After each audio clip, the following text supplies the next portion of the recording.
یەکەمینی ئەو لایەنانە بریتیە لە پەرستش. ئەوە یەکەم لایەنە کە تیا باشترە بم. لایەنی دووەم کە بەڕاستی پێویستە ئیشی لەسەر بکەیت کە هەر بەڕاستی ئەبێت زۆر خەیاڵت لای بێت زانستە. وە چۆن ئەم ساڵ گەشە لە زانیاریەکەمە ئەکەم و بۆ بۆنەیەوە زانست لە پەرستش جیاکەمەوە. ئەو دوانە جیاکەمەوە چونکە هەنێک کەس زۆر تەرکیز دەخەنە سەر زانست و پەرستشیان زۆر خراپە. پەرستش ناکەن وازانن زانستەکان جێی پەرستشەکان بۆ گرێتەوە. جا تەفسیر زۆرە خوێن و تەجوید زۆر باشە زانن، بەڵام تەنانەت لە نوێژی شاگیان لە خۆیان نییە. خەریکی چیت؟ ئەو زانستە بۆچی؟ ئەم شتانە بە گرنگی ریزمەند دەکەم.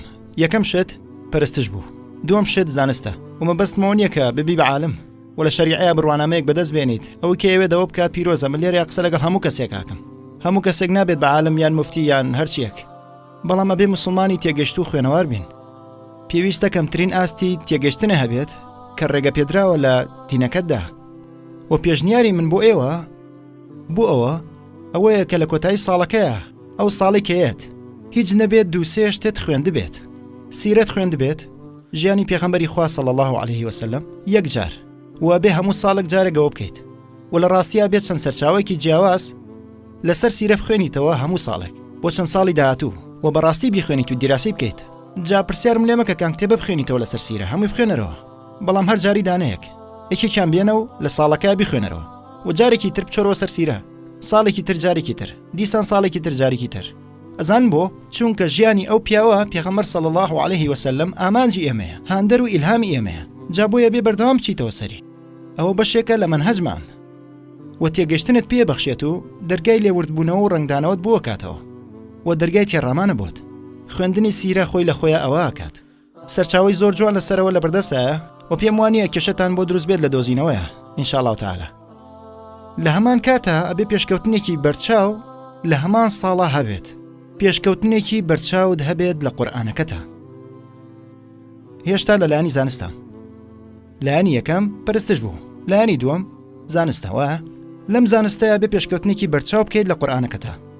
با هەر بڵێن ئەم ساڵ بڕیارتدا بۆ نمونە سوورەتی کەهف بۆ نمونە باوای دانین. جانیشانێک بۆ خۆت دانیت ئەم ساڵ من سوورەتی کەهف لەبەرەکەم. ئەوە مانایەوەیە کە من لەبەر یەکەم تەفسیرەکەی خوێنم، ماناکەی خوێنمەوە، هەوڵێم هەموو زاراوەیەکی ناوی تێبگەم. ئەگەر زنجیرە وتار هەیە لەسەر سوورەتی کەهف، ئەگەر تەفسیر هەیە لەسەر سوورەتی کەهف، ئەگەر مەقالەیەک بەحسێک هەیە لەسەر سوورەتی کەهف، من ئەیان خوێنمەوە و من بەکاریان ئەهێنم. ئەمە ساڵی سوورەتی ئەلکەهفە بۆ من. ساڵی داهاتوو لەوا چێ ساڵی سوورەتی ئەڕەحمان بێت، ساڵی دوایە واشێ ساڵی سوورەتی ئەلبەقەرە بێت، نازانم لەوا چێ دوو سوورەت بێت لە ساڵەکە. بەڵام هەموو ساڵێک پێشکەوتنێکی بەرچاو بکەیت لە قورئانەکەتە. با بەردەست بێت مەڵە من هەر دیراسی قورئانەکەم و تاوامەکە و بەشبەشی جیاواز هەڵمەبژێرە. سوورەتێک وەرگرە، سوورەتێک یان دوان وەرگرە و تەرکیزکە. گەورەترین ڕەخنەم لە گەنجی موسڵمانی ئەمڕۆوەیە کە تەرکیزمان نییە. تەرکیز لەسەر یەک شت بکە و باش بیکە. هیچ نەبێت توانی ئاوەڕ بیتەوە بڵێ الحەمدولیلا ئەم ساڵ یەک سوورەتی ترم تەواو کرد، دوو سوورەتی تر، سێ سوورەتی تر، شتێک. وەکە سوورەتێک خوێنیت بەس لەسەر ماناکەی ناخوێنیت. تەلەبەیەکات بۆ لاموتی بەڕای تۆ چی گرنگترە لەبەرکردنی قورئانیان تێگەشتنی؟ جاوتم چۆن پێ دوایە ئەو دوشتە گیان لێکتری؟ بۆچی پێ وایە؟ ئەزانی بۆچی قورئان لەبەرەکەین؟ بۆ ئەوەی دووبارە بیڵێنەوە وەکە ئاەتەکان دووبارە ئەکەینەوە. خوای گەورە بواری زیاترمان پێ بەخشێت بۆ بیرکردنەوە و تێڕامانی زیاتر و زیاتر. وەکە شتێک دەجارەڵیتەوە ئیترە و کاتە شتانێگە بینی کە نۆ جار وتبووتەوە نەتەبینی، دەرگا زیاترە کاتەوە. وەڵڵای ئەمە ڕاستە بۆ قورئان، تا زیاتر بیڵیتەوە زیاتر لی تێگەی، تا کەمتر بیڵیتەوە کەمتر لی تێگەی.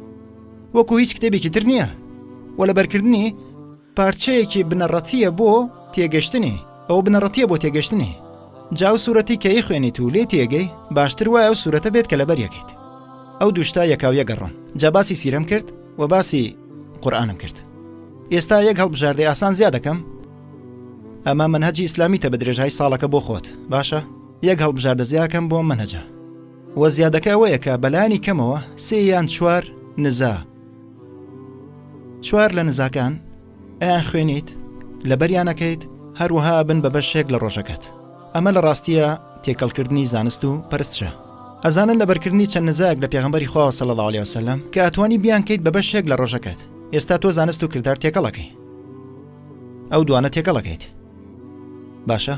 و لە ڕاستی هەریەکێ لەو سێ بەشەی زانست کە باسم کرد و باسیشتی ترم نەکرد. ئەزانم فقه هەیە، ئەزانم عەقیدە هەیە کە لە پێش هەموویانەوەیەتی، ئەزانم تەفسیر هەیە، ئەزانم بواری تری زانست هەیە. ئەم سێشتەم لانقەس باس کرد، چونکە ئەم سێشتە ڕاستەوخۆکەن بە موسڵمانێکی باشتر.